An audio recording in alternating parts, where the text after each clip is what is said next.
The engagement dinner at the family estate was meticulously arranged. White orchids, vintage sake, and a ring that had passed through 3 generations. I can't go through with this. I've realized my heart belongs to someone else here. Toru is the one I love, and he's the true heir to this family's legacy. The room froze. Grandfather's hand stopped mid-air, trembling. True heir.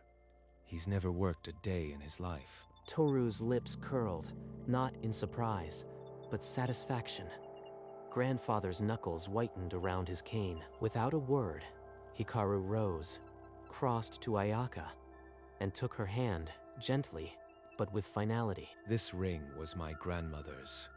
Only a real wife wears it. He slid it off her finger and dropped it into his pocket.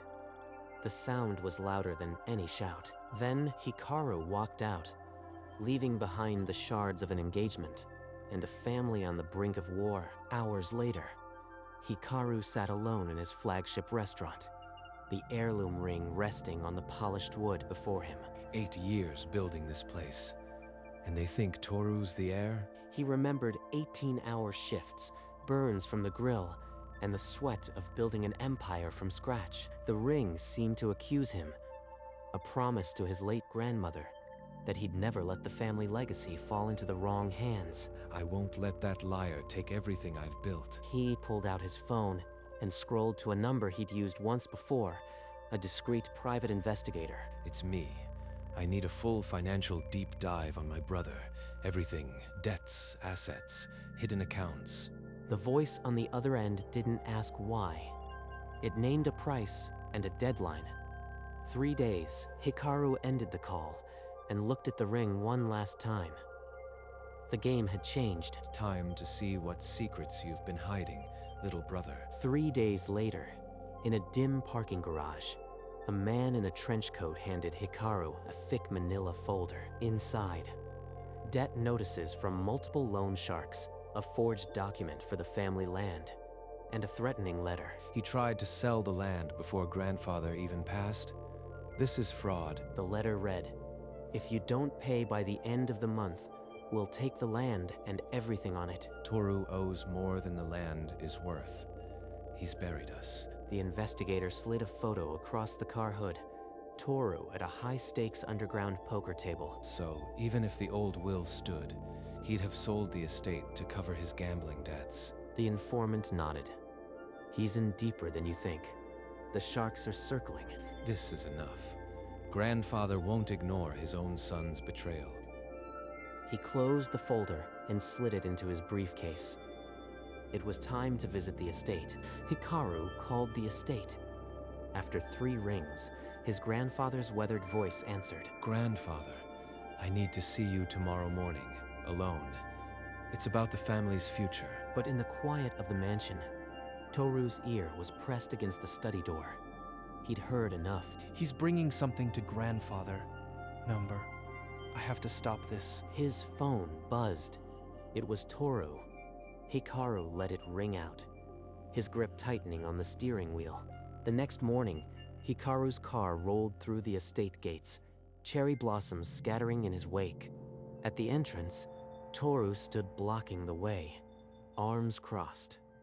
His smile was too quick, too wide. Big brother, visiting so soon? I am hurt.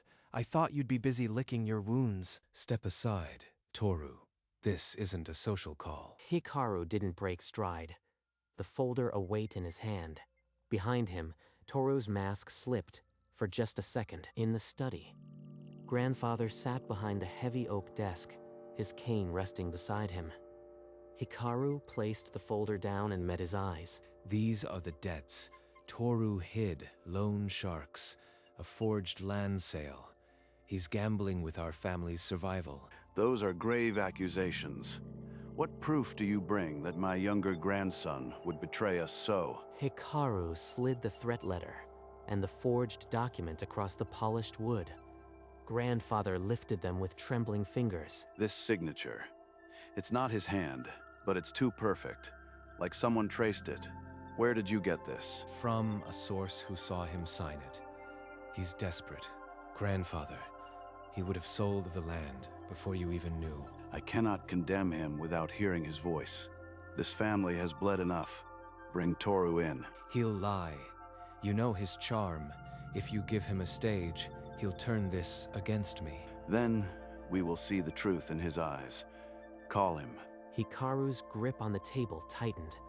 Outside, a door creaked open, and soft footsteps drew near. The door slid open. Toru stepped in, adjusting his cuff with a smile that didn't reach his eyes. You called, grandfather? I hope this isn't about Hikaru's little tantrum at dinner. A tantrum. Explain this document selling our ancestral land, forged with my seal. This is a lie. Hikaru must have fabricated it. He's been jealous of me for years. A fabrication. The notary confirmed your handwriting analysis. You were there, Toru. Toru's throat bobbed. The silence stretched, broken only by the rustle of the paper in grandfather's grip. I raised you better than this. Look me in the eye and tell me you didn't sign it. I was tricked. A bad investment. I only wanted to restore the family fortune. Hikaru didn't move. He had waited 8 years for this unraveling. Please, grandfather, you know me. Hikaru's just bitter because Ayaka chose me. Hikaru reached back into the folder and laid out a thick stack of bank statements, casino withdrawals, designer boutiques, 0 investment returns. You claim you were trying to restore the fortune? These show you were bleeding it dry on poker tables and silk ties. Toru's eyes darted from the pages to his brother, his throat working silently. Then Hikaru produced a sworn statement. The loan shark's words, Toru pledged the family estate as collateral for a high-interest loan on the 15th of March. He even has him? That shark was supposed to stay silent. Thursday, that's a lie. You paid him off to frame me. Grandfather, please, see through this. The police have already opened a forgery investigation. A few more hours, and the whole truth will be public. Sweat dripped from Toru's chin. His lies collapsed like a house of cards in a storm. Enough. I have heard enough. The room fell silent. Toru's fate was sealed in the depths of his grandfather's stony eyes, but the verdict remained unspoken. Hikaru, wait outside. I will speak to your brother alone. Without a word, Hikaru bowed and left. The heavy door sealed him out, his heart pounding in the corridor. In the heavy silence, Toru's knees buckled. He sank onto the tatami, all pretense gone. I did it. I forged the seal. The debts were squeezing me, and I saw no other way out. Please, grandfather, give me a chance to pay it back. Don't let them destroy me. You stole from your own blood for a game you knew you'd lose. The cane rapped the floor twice. His voice, though quavering, cut through the air. Hikaru, return. The door slid open.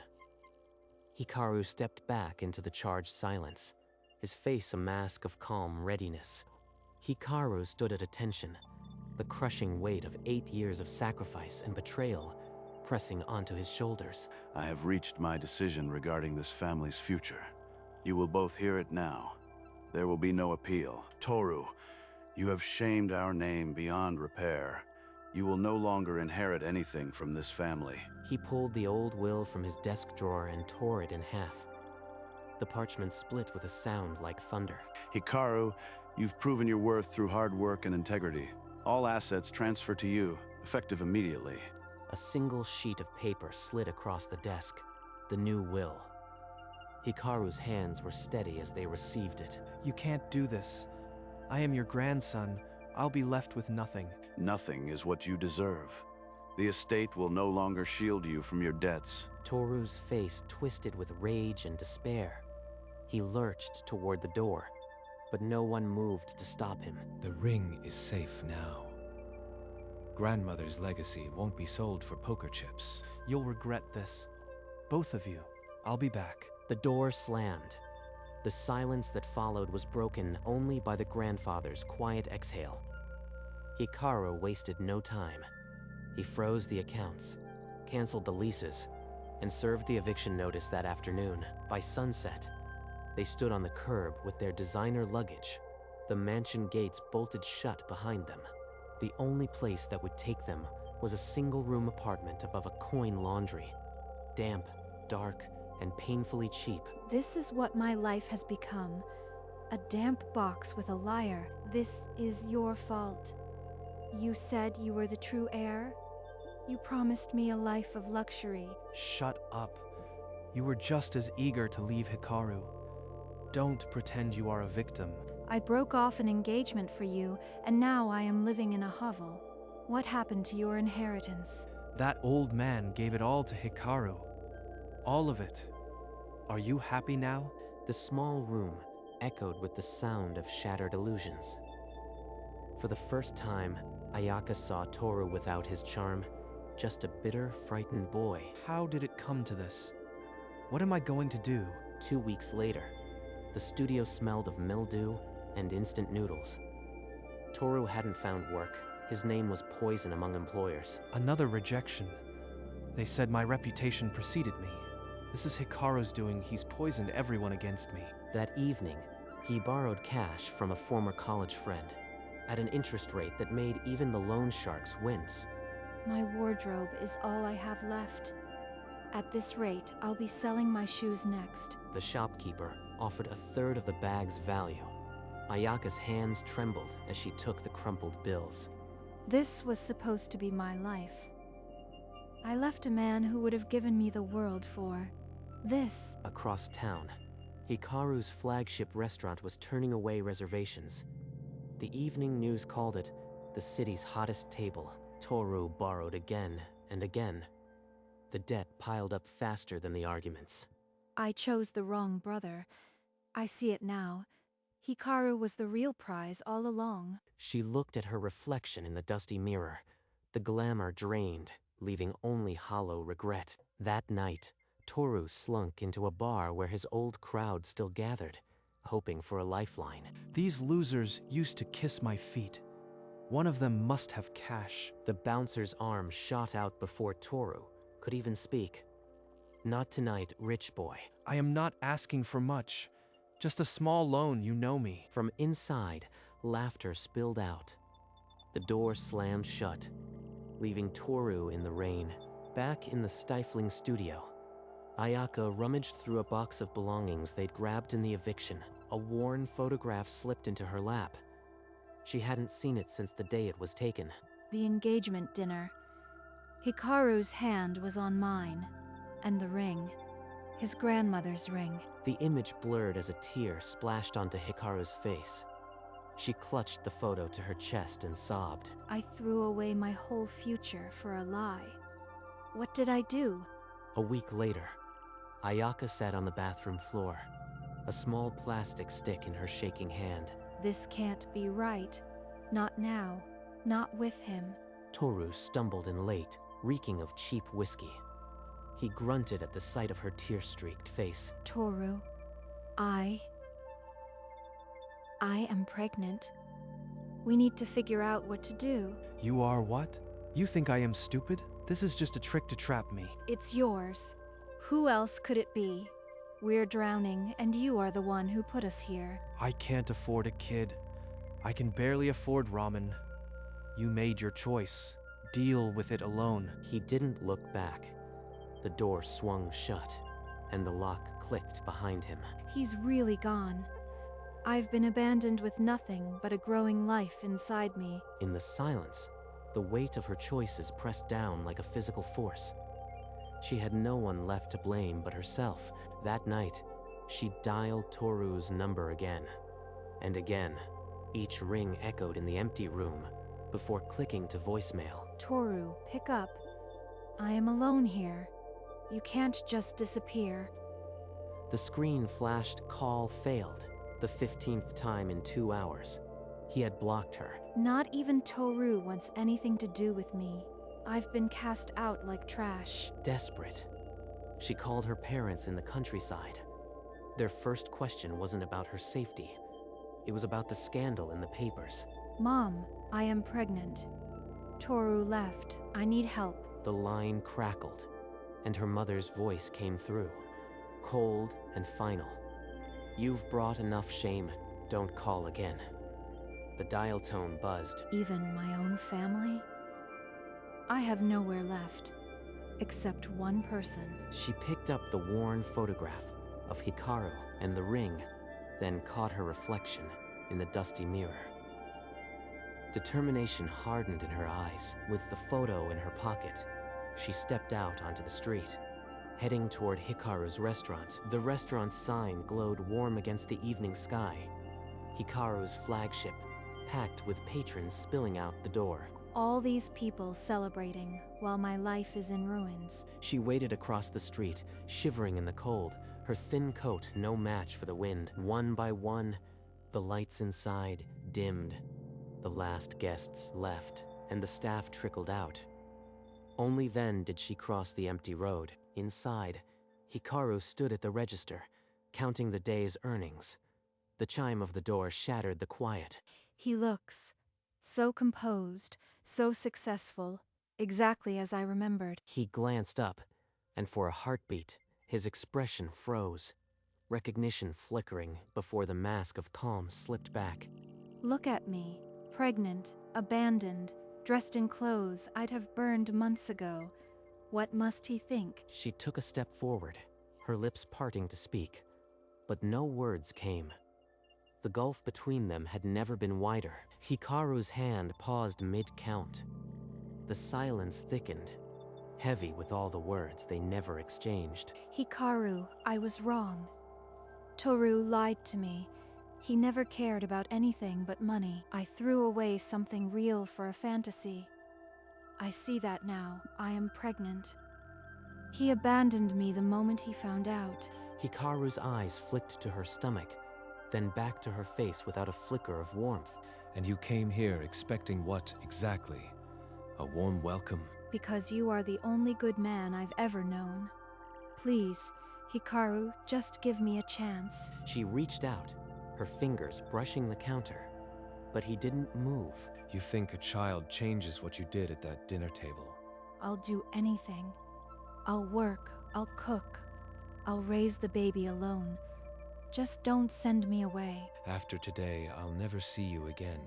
But first... He reached under the counter and brought out a small velvet box. The same box he'd carried out of that dinner. He opened it. The antique ring caught the dim light, its gem flickering like a frozen tear. Only a real wife gets to wear this. He held it between his fingers for a heartbeat, then carefully placed it back in its velvet bed. You chose a dream. I'll let you wake up alone. Ayaka's hand flew to her mouth. A strangled sob escaped as her knees buckled against the counter. It's really over. He kept the ring, but not for me. Never again for me. Hikaru closed the box with a soft click. Then he turned away and began wiping down the counter. I chose a dream, and now I am left with nothing but the nightmare. The chime of the door marked her exit. The restaurant fell silent, save for the ticking of a clock and the quiet rhythm of a man rebuilding his life. Ayaka stumbled onto the dark sidewalk, clutching her belly, tears freezing on her cheeks. A familiar figure emerged from the shadows. Toru, his clothes rumpled, his eyes wild with desperation. You went to him, didn't you? Did he give you money? I need cash now. He wanted nothing to do with me or you. We're both finished. Finished? I am the one with debts that will break my legs. You are nothing but a burden. A burden. You left me pregnant and alone. You are the liar who destroyed us. Shut up. I still have a score to settle with him. But through the glass, Hikaru stood unmoving behind the counter, his arms crossed. The sight stopped Toru in his tracks. He's not worth it. This place is cursed anyway. Toru stormed off into the night, Ayaka lingering a moment before following. Inside, Hikaru simply turned and walked back toward the kitchen. The following week, Hikaru's flagship restaurant was fully booked 6 months in advance, and construction on the second location had already broken ground. On the front page, the headline screamed, "Disgraced heir, Toru arrested for financial fraud and embezzlement of family estate." So he finally faced the consequences of his greed. I never wished him harm, but justice has a long memory. He set the newspaper aside and reached for the ring box, his fingers tracing the worn velvet. Grandmother, the ring is safe. The family name is cleansed. He closed the box with a soft, reverent click and placed it back in the drawer. A rare, quiet smile settled on his lips as he leaned back, the weight of years finally lifting. Through the window, the warm glow of his restaurant welcomed the evening crowd, full of laughter and clinking glasses. He stood up, straightened his chef's coat, his reflection passing over the polished wood of the ring box. On the desk, the ring box caught the last rays of sunlight, a timeless promise fulfilled. In a modest furnished room, Ayaka sat by the window, her belly large, her gaze empty. I used to dream of a mansion and a ring. Now I just pray for a healthy child. A social worker visited weekly, checking her blood pressure and offering pamphlets on single motherhood. No family, no lover, no future.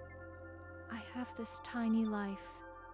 Maybe that's enough. Toru sat on a thin mattress in a holding cell, the fluorescent light never off. All that charm and all those lies for this cage. His designer clothes were replaced by a faded jumpsuit, his smirk by a hollow stare. No visitors, no letters. The family name he stole was now a burden. Ayaka, too, walked alone, her only comfort the steady kick beneath her ribs. Both had chosen a dream. Both had woken to a reality that would not forgive. In the quiet of his private study, Hikaru knelt before the antique family safe, its iron door cold under his touch. He placed the ring box beside a faded photograph of his grandmother, her gentle smile frozen in time. Your ring is home, grandmother. I've kept my promise. He closed the safe with a soft thud, the lock clicking into place like a final period at the end of a long chapter. Rising, he caught his reflection in the window, a man at peace, no longer haunted by the shadows of betrayal. Later, in his bustling restaurant, a warm laugh drew his attention. A woman with kind eyes, offering a genuine smile. Maybe one day, the ring will find its true home. He turned back to his kitchen, the rhythm of service calling him. But the smile lingered. Outside, the city sparkled, its countless lights like promises waiting to be kept. And in the quiet study, the ring waited, a silent testament to love kept sacred, ready for the day it would shine again. The next morning, the restaurant hummed with energy, every table filled, the air rich with the scent of fresh bread. This is what I built, not for an inheritance, but for myself. He glanced at the worn watch on his wrist, his father's parting gift, still ticking after all these years. Time kept moving, even when I stood still. Now I move with it. Through the window, the city gleamed under the morning sun. Full of quiet possibility, he touched his chest, where the memory of the ring rested.